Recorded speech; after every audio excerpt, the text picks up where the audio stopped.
What if the world's most powerful countries could destroy a nation without firing a single bullet? Imagine economies collapsing, governments destabilized, and societies divided, all in the shadows. This is the new battlefield of the 21st century, where weapons are finance, information, and influence. Superpowers maneuver for advantage, preying on nations rich in resources but vulnerable in their structures. The conquest is slow, strategic, and often invisible, unraveling a nation thread by thread. In this video, we reveal how superpowers weaken and control countries, without ever declaring war. This is the story of warfare in the age of influence. The first weapon is economic sanctions, tools that suffocate a nation's economy from afar. Sanctions freeze assets, restrict trade, and sever access to global finance, crippling a country's ability to function. Currency collapses, prices soar, and businesses close. Unemployment rises, and the government can't pay its workers. Ordinary citizens suffer most, standing in breadlines, lacking medicine, and losing hope. Sanctions act as siege warfare for the modern world, surrounding a country with financial blockades instead of armies. Dominance no longer requires armies, just control over the world's money. This is the economic siege.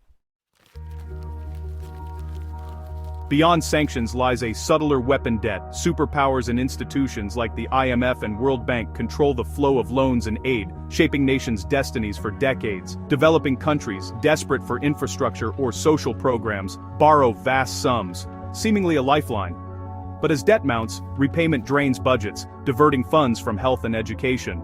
If the economy falters, the nation faces default, and the lender's true power emerges. To avoid collapse, countries accept structural adjustment programs, privatizing assets, slashing subsidies, and opening markets to foreign competition. Economic sovereignty is surrendered, policy decisions are dictated by creditors. The government's agenda becomes secondary to foreign interests, and even foreign policy may shift. Over years, this quiet conquest hollows out autonomy, leaving a nation independent in name only.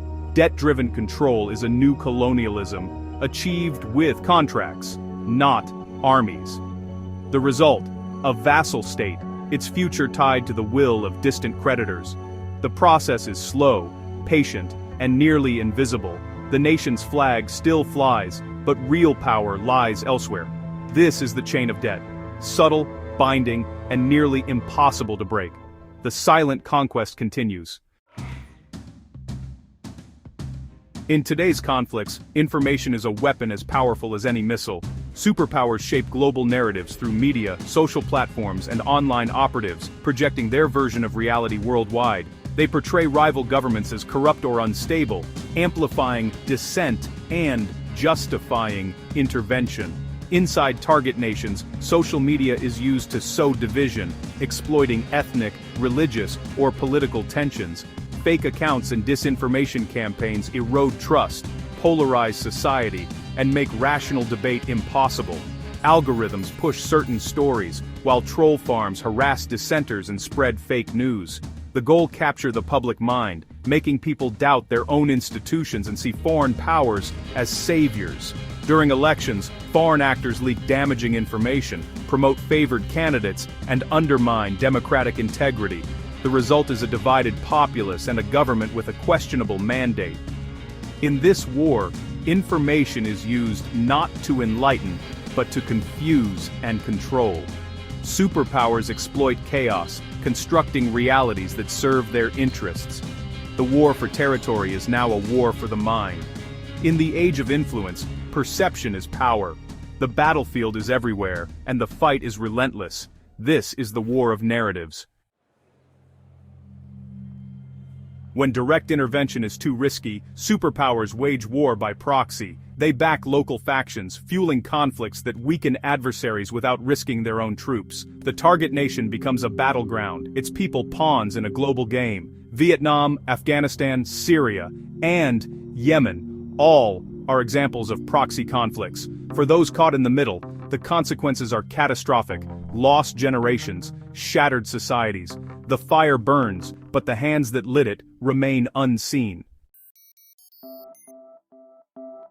The newest battlefield is cyberspace, where nations are vulnerable through their own digital infrastructure. Power grids, financial markets, and communication networks can be crippled by a few lines of malicious code. A cyber attack can plunge cities into darkness, halt economies, and sow chaos without a single shot fired.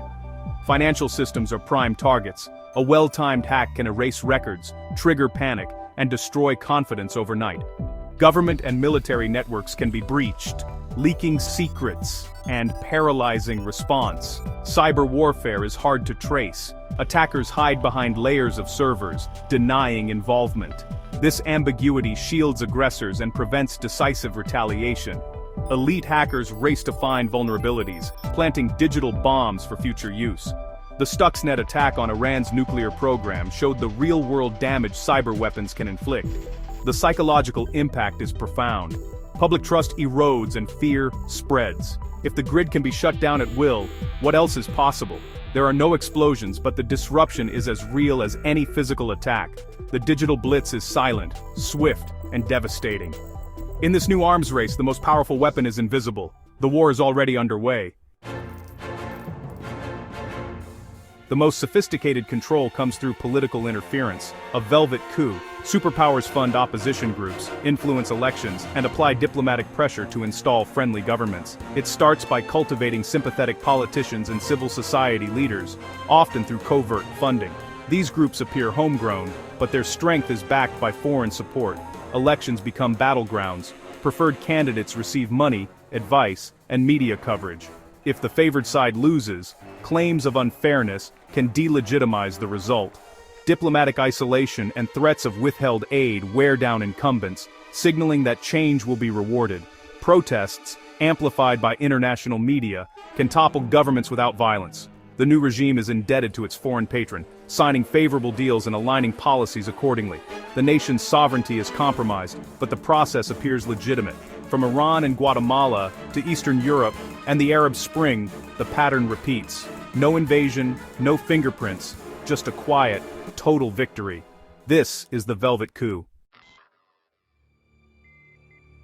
The battlefield has changed. Power is now measured in influence, not armies. Sanctions, debt, propaganda, proxy wars, cyber attacks, and political interference are the new tools of empire. They're subtle, but their impact is profound, dismantling nations without a shot fired. Understanding these silent wars is crucial for navigating today's world. It forces us to question headlines and recognize the hidden web of power shaping our lives. The lines between peace and war, ally and adversary, are blurred. The great game is played with new rules, control through co-option, not conquest. If this changed your view of global power, like and subscribe for more deep dives. By understanding these forces, we become more discerning citizens, able to spot the subtle battles shaping our reality, because today, wars are fought not with weapons, but with influence.